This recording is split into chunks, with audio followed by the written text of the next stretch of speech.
Cooling a tomato below 54 degrees Fahrenheit shuts down the machinery that makes it taste like a tomato, not slows it, shuts it down. And when you warm the fruit back up, some of that machinery restarts and some of it never does. That is not a saying.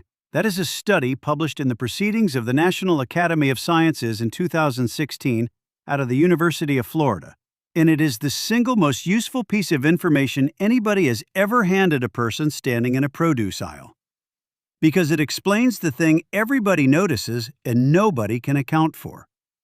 You buy a tomato that looks perfect, deep red, unblemished, heavy, round. You take it home, you slice it, and it tastes like wet paper. And you assume you picked badly. You probably did not. The damage was very likely done before you ever touched it, in a cold truck or a cold room or a cold display case, and there is no version of your kitchen that undoes it. So the secret is not a trick for finding the good one. The secret is knowing which tomatoes have already been ruined so you stop paying for them. That is what this is. And I'm going to tell you the one thing to smell, the one place to never buy, and the phrase on the sign that means far less than you have been told it means. Start with the mechanism because everything after this depends on it. A tomato's taste is three separate things: sugar, acid, and volatiles. Sugar and acid you can measure with a refractometer and a pH meter, and they are the reason a tomato registers as sweet or sharp on your tongue. Volatiles are different. They are a set of small aromatic compounds the fruit builds during ripening, and they are what your nose reads. And your nose is doing most of the work you think your tongue is doing. Strip the volatiles out, and you are left with faintly sweet, faintly sour water and a red skim. Now, here is the cruel part of the chemistry. Cold does almost nothing to the sugar and the acid. Those hold up fine in a refrigerator. Cold goes almost entirely after the volatiles. The production of those compounds is sensitive below about 12 degrees Celsius, which is 54 Fahrenheit, and the Florida work found that chilled fruit had reduced levels of the enzymes that build them, along with changes in the genes that switch ripening on. Some of that recovered when the fruit was warmed, some did not.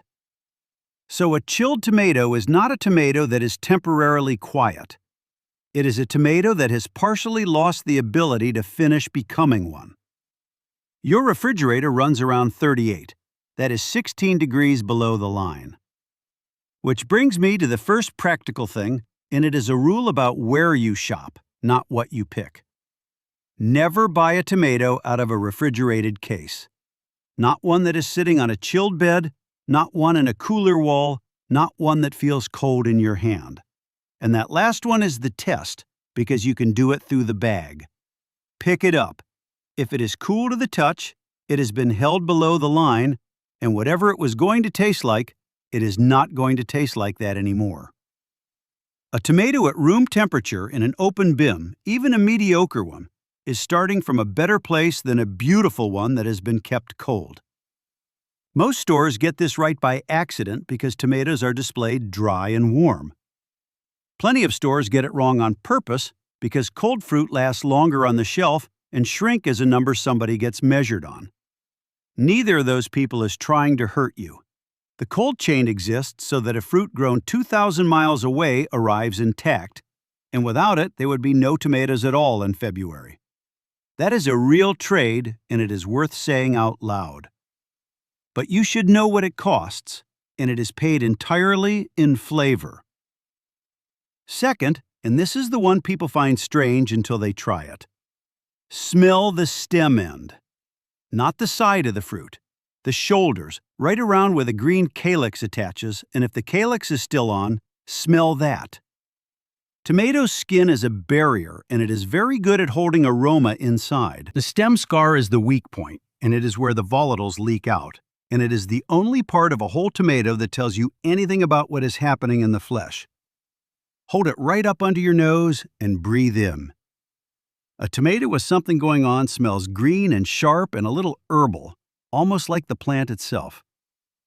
A tomato with nothing going on smells like nothing. Not bad, nothing at all. And that is your answer. I would put more weight on that 2 seconds than on everything else in this list combined, because it is a direct reading of the exact compounds that got destroyed in the cold. If it smells like nothing, put it back, no matter how good it looks. And if you are standing there with a bag of 4 and one of them has an aroma and 3 of them do not, you have just learned something about that store's supply chain that no sign was going to tell you. Third, weight and the reason it works. Take 2 tomatoes of the same size and hold one in each hand. One will feel heavier. Buy that one. Density is a rough proxy for how much of the fruit is flesh and gel versus air and thin walls, and it tracks reasonably well with dry matter, which is where the sugars and the flavor compounds live. A light tomato for its size is a tomato that was bred to fill a box. This is not a precision instrument. It is a 3-second comparison that gets you a better piece of fruit more often than it does not, which is all any shopping rule can honestly claim. Fourth, and here is where I have to take something apart that people are attached to. Vine ripened does not mean what you think it means. Ripening in a tomato is broken into stages by color. Mature green when the fruit is full size and still entirely green. Breaker when there is a first definite change of color at the blossom end, less than 10% of the surface. Then turning pink, light red, and red. Here is the thing about the breaker stage that almost nobody knows. At breaker, the fruit forms a layer of cells across the stem that effectively seals it off from the plant. From that moment on, the vine is not contributing anything. The tomato is running on its own ethylene and its own reserves, whether it is attached to the plant or sitting in a box. Which means a fruit picked at breaker and ripened in a warm room can genuinely arrive at the same place as one left hanging. It also means vine ripened, as a marketing phrase, can be applied to fruit picked at that stage. And selling it in a cluster still attached to a piece of stem makes the point visually without making any additional promise. So I want to be exact about where the real problem is, because it is not the phrase and it is not the gas. The real problem is fruit picked at mature green before breaker, which is standard for a great deal of the industry because green fruit ships without bruising. That fruit is then brought to color in ripening rooms with ethylene, which is the same hormone the fruit produces itself. Ethylene turns it red. Ethylene does not put back the ripening time it never had. The color is real. The flavor development that should have accompanied it is the part that got skipped. So do not go to war with the word vine ripened. Go to war with cold and trust your nose, because the nose catches both problems at once. One thing once and then straight back to it. If any of this changes what you put in the bag this week, come back and tell me in the comments. I will give you the exact question at the end. That is the only time I will mention it. Fifth, buy the one with a little give and stop rewarding uniformity. Press gently with the pad of your thumb, not the tip. You want a fruit that yields slightly and then pushes back. Rock hard means it is not finished, and depending on when it was picked, it may never finish properly. Soft and yielding all over means it is on the other side, and you should use it today, in a sauce where softness costs you nothing. And here is the part that will feel wrong. Perfect appearance is not a quality signal in a tomato. It is a shipping signal. Uniform size, uniform color, thick skim, firm walls, resistance to bruising, long shelf life. Every one of those is a trait somebody selected for on purpose over decades, and none of them is flavor. The lopsided one with the shoulder crack and the uneven color is very often the better eating tomato because it was allowed to be a fruit instead of a package. Which is also why the small ones tend to win. Cherry and cocktail and grape tomatoes are consistently better than large slicers in an average supermarket, and it is not a coincidence. They are harvested riper because they are less fragile, they have a higher ratio of gel and skin to watery flesh, and the segment has been bred with flavor in mind because that is what it is sold on. If you're standing in a store in January and you want something that tastes like something, the small ones are almost always the answer, and the big red ones almost never are. Sixth, and this one happens after you get home, which is where a lot of good fruit dies, on the counter, not the refrigerator. Stem side down, out of direct sun, in one layer and not touching each other.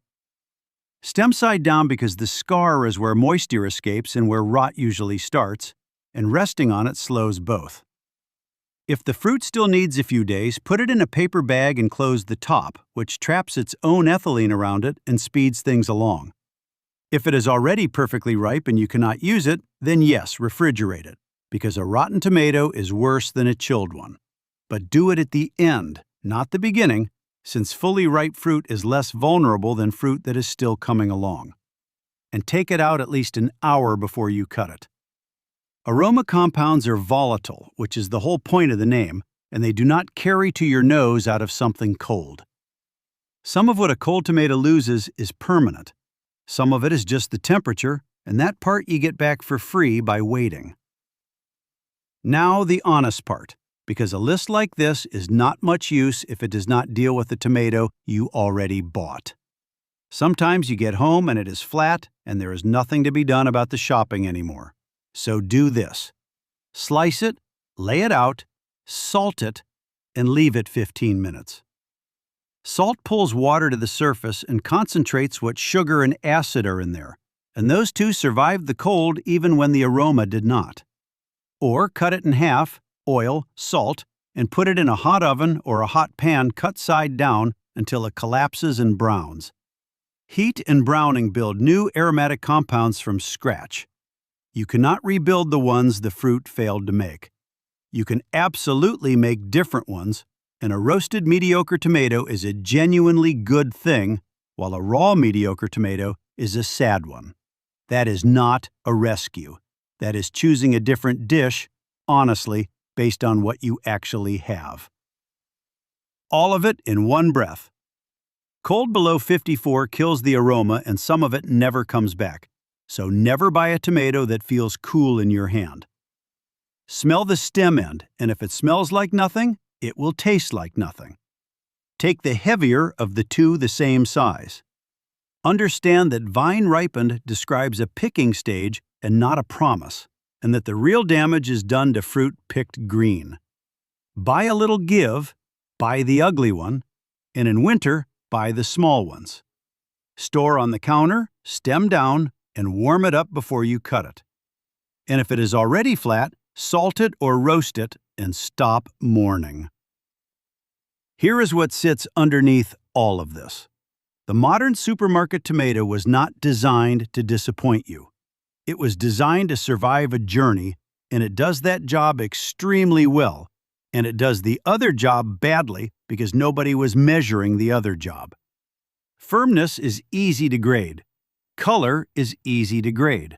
Shelf life is easy to count. Aroma is a set of compounds that nobody scanned at the loading dock, so it quietly fell out of the specification over about 50 years. And now people think they simply do not like tomatoes. They like tomatoes. They have mostly been eating the packaging. So tell me in the comments what a pound of tomatoes costs where you are this week, and whether your store keeps them cold or out on the shelf. Just the town, the price, and cold or warm. I read them, and the cold or warm answer is the one I actually want, because I suspect it varies far more by store than anybody realizes. Next time, I'm going to show you how to buy fruit that has to be ripened at home, and how to tell in the store which pieces will finish properly and which ones will only ever go soft without ever going ripe. There is exactly one mistake that guarantees the second outcome, and most people make it in the first 10 minutes after they walk in the door. I'm going to show you that mistake first.